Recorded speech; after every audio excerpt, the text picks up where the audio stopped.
Windows ou Linux, c'est une question que l'on peut se poser quand on souhaite choisir un système d'exploitation, et dans cette vidéo je vais tenter de vous dire quel système d'exploitation est le plus adapté. Alors oui, quel est le plus adapté, car il n'y a pas forcément de meilleur. Voilà, c'est comme ma vidéo que j'avais fait sur Firefox ou Chrome, il n'y a pas vraiment de meilleur, il y a juste des logiciels ou des systèmes d'exploitation plus adaptés pour un profil d'utilisateur tout simplement. Alors on va commencer par Windows. Windows, donc que tout le monde connaît, voilà, qui est développé par Microsoft, que on utilise depuis tout petit. Et en premier point, je dirais pourquoi Windows, parce qu'on l'utilise depuis tout petit, donc on sait comment ça fonctionne, on sait voilà un peu les fonctionnalités, etc. Même si c'est pas un vrai argument, et que ça soit au collège, que ça soit à la maison, voilà, c'est vraiment le système d'exploitation incontournable que tout le monde a déjà forcément utilisé et utilise pour la quasi-totalité de manière régulière. C'est vrai que au moins on sait comment ça fonctionne. En deuxième point pour Windows, je dirais que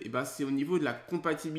Il faut savoir que Windows est compatible avec beaucoup de logiciels. C'est lui qui a le plus de compatibilité, tout simplement. C'est lui qui, voilà, tous les logiciels, pas tous les logiciels, mais je vais dire 70%, un bon 70% des logiciels développés et disponibles sur Internet gratuitement ou de façon payante même, sont disponibles sur Windows. Donc c'est vrai que ça en fait quand même un très gros point positif. Voilà, par exemple les jeux vidéo. Il faut savoir que les jeux vidéo, malheureusement, il n'y en a que très peu de disponibles sur Linux. Il y en a un petit peu, mais voilà, c'est vraiment ridicule par rapport à Windows. Donc voilà, si vous êtes un gamer, si vous êtes habitué à certains types de logiciels, voilà, que vous aimez vraiment sur Windows et qui ne sont pas disponibles sur Linux, c'est vrai que Windows, ça va être encore une fois votre choix favori. Et en troisième point, pourquoi Windows?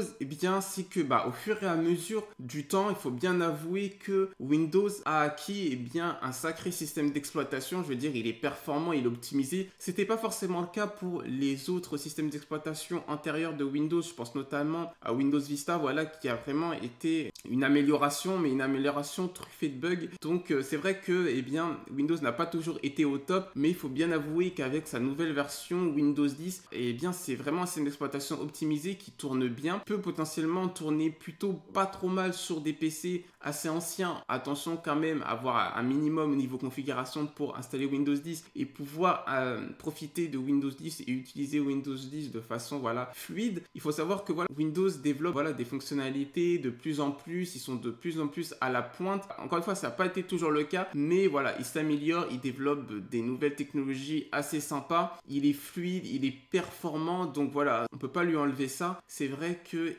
à force d'années et d'années de développement, d'amélioration, on arrive quand même à quelque chose de plus que correct, et c'est avec les années encore à venir, je pense qu'ils pourront encore nous surprendre et nous apporter encore de bonnes améliorations, de nouvelles technologies. Voilà, on ne sait pas forcément encore tout ce qui se développe du côté de Microsoft, mais en tout cas ça a l'air très bon, donc de ce côté là je leur fais confiance. Du coup voilà pour Windows. On va tout de suite passer à Linux. Pourquoi choisir Linux? Linux déjà, ça va protéger votre vie privée, et ça c'est vraiment un important point positif que néglige totalement Windows. Voilà, Windows est bourré de mouchards malheureusement, donc Linux protège votre vie privée. C'est une distribution qui est open source, c'est-à-dire que tout le monde peut voir son code, tout le monde peut contribuer également au développement de Linux. Donc voilà, c'est vraiment quelque chose qui est transparent, on peut vraiment voir ce qui se passe. Du côté de Linux, on peut voir comment le logiciel fonctionne, on peut vraiment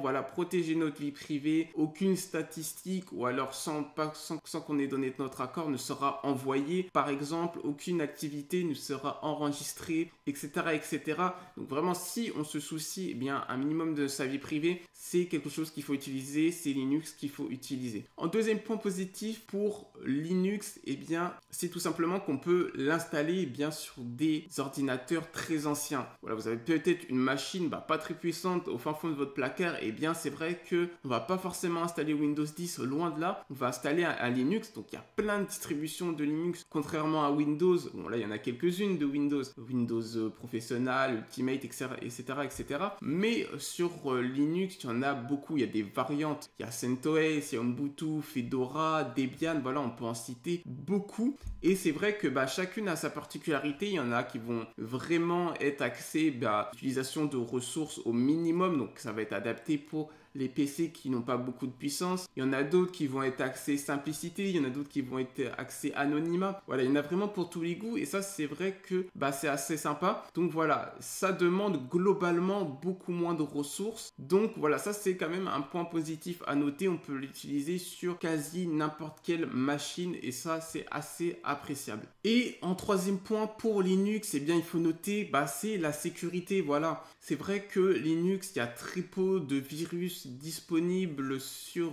internet. Et bien voilà, c'est quand même un gros point positif à ne pas négliger si vous êtes un fanat de la sécurité. C'est vrai que Linux sera beaucoup plus utile pour vous. Voilà, il y a très peu de virus, comme je le disais, très peu de chevaux de Troie. Il en existe bien évidemment, comme sur tous les systèmes d'exploitation, que ce soit Windows, que ce soit Mac, que ce soit Linux. C'est vrai qu'il en existe partout, mais c'est vrai qu'au niveau de programmes malveillants, eh bien ça sera beaucoup moindre, ça il n'y a aucun doute. Voilà, donc on pourrait rajouter encore beaucoup d'avantages. J'aurais pu aussi parler des inconvénients, ça fera peut-être l'objet d'autres vidéos. J'espère t'avoir aidé et t'avoir indiqué ce qu'on pourrait trouver un peu plus sur Linux qu'on peut trouver sur Windows, parce que c'est vrai qu'on connaît très bien Windows mais pas forcément beaucoup Linux, donc on se dit qu'est-ce que ça pourrait vraiment m'apporter. Donc voilà, j'espère t'avoir apporté quelques pistes. Si c'est le cas, n'hésite pas à cliquer dès maintenant sur le bouton s'abonner afin de ne rater aucune de mes prochaines vidéos. Et puis je te dis à très bientôt pour une prochaine vidéo. Salut!